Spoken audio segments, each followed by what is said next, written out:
Welcome back to the Mathematics Behind Sanctification course.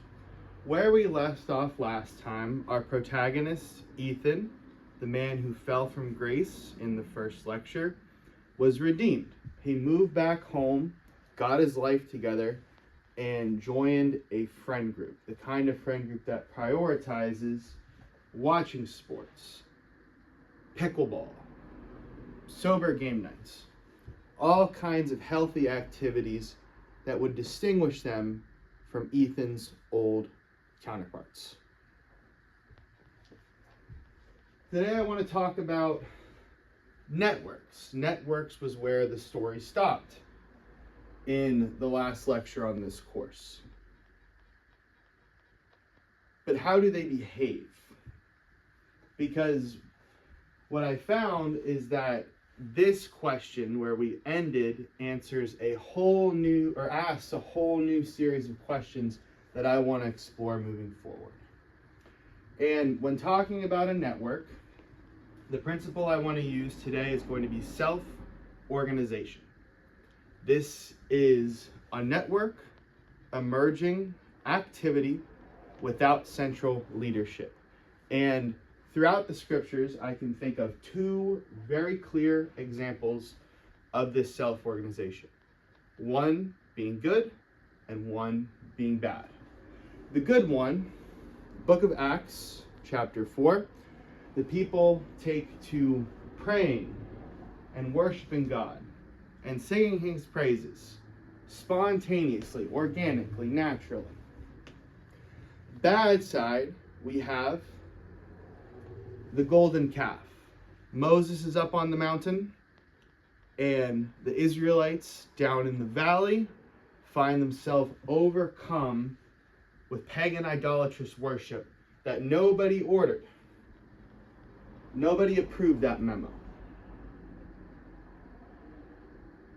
When we talk about the behavior of a network having emergent behaviors, stemming not from one organizing person, but from the behavior of the group as a whole, I think it is easiest to think about this by switching scales.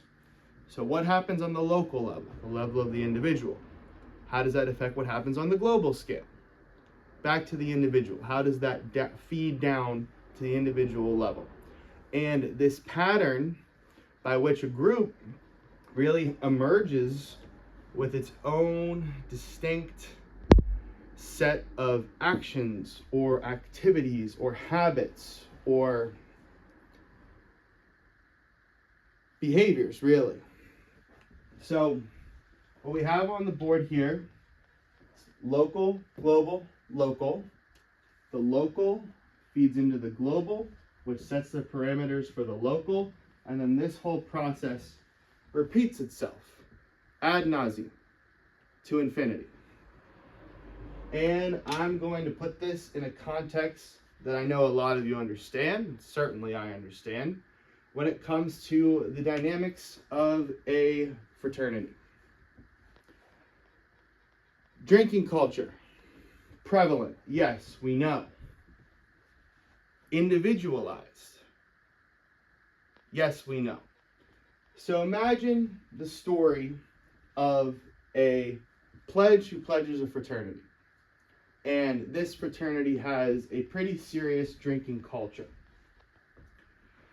And as we all know, this can create a feedback loop where someone's going hard, encouraging others to go harder and go harder.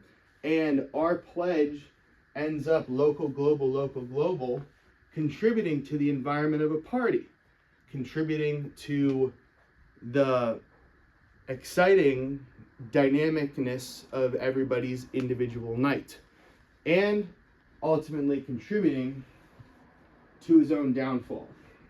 Now, let's say this pledge gets inducted as a brother, and then next year he is on the committee that runs the pledging process. Drawing from his local experience, he decides we got to up the game. We got to have this drinking challenge, that drinking challenge. And suddenly, the behavior of this system emerges and it begins to perpetuate on itself. Here's what I want you to know. Self-organization. We see how it works. Pretty straightforward. Self-organization is not self-justification. And this is where we all need to take a step back and be careful about what kind of networks we're involved in and what kind of behaviors we are from the bottom feeding to the top that come back to us at the bottom. Remember, the Jews had the chance.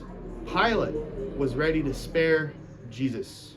And as we all know, that is not how the story goes. When we think about a self-organizing network, the key distinct feature of these systems is that there is no central organizer. There is no president who's giving the executive order, no Congress who's writing the law, no judge who is passing the legal opinions that set the precedent for this exact kind of behavior. It's all being determined in this exact way. Local to global to local to global to local to global. But where I would challenge this model is that there truly is not any network on the face of the planet that is truly self-organizing. Why? Who, what is this agent that sits above and controls these networks? Pretty obvious answer, God. We know God to be omniscient, omnipresent, omnipotent. Psalm 139 spells it out pretty clearly that God knows all. God is everywhere. No matter how, frankly, deranged self-organization can become for a group, there is still a higher order. There is still a higher calling. All of their behaviors exist under sovereignty. And we can take this to the most extreme example, drawing on if any of you took Lazarus on Lithium earlier in your undergraduate careers. Leviathan, the grandest, most dramatic, scariest force for organizing a system.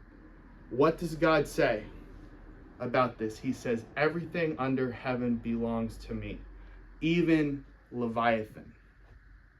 Everything under heaven belongs to me. A call to action, class.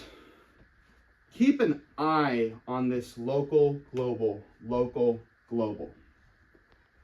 We put it in the context of a fraternity, and that's a pretty easy system to use as an example or to straw man.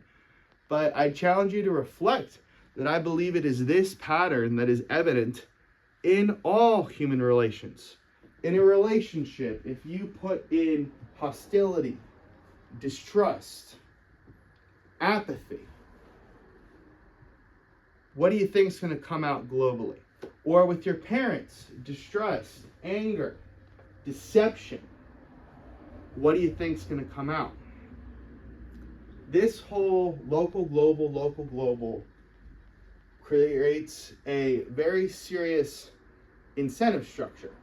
Now, regarding your networks, regarding your friend groups, regarding your Greek life organizations, regarding any political causes you may have and organize around, you can't control the global. At the end of the day, those are other people. They have free will, they have agency within the situation, and of course there are some groups, some networks that it is most advantageous for you to sever from. But from a local global perspective, be careful. What you put in can very easily become what you get out. Thank you, and God bless.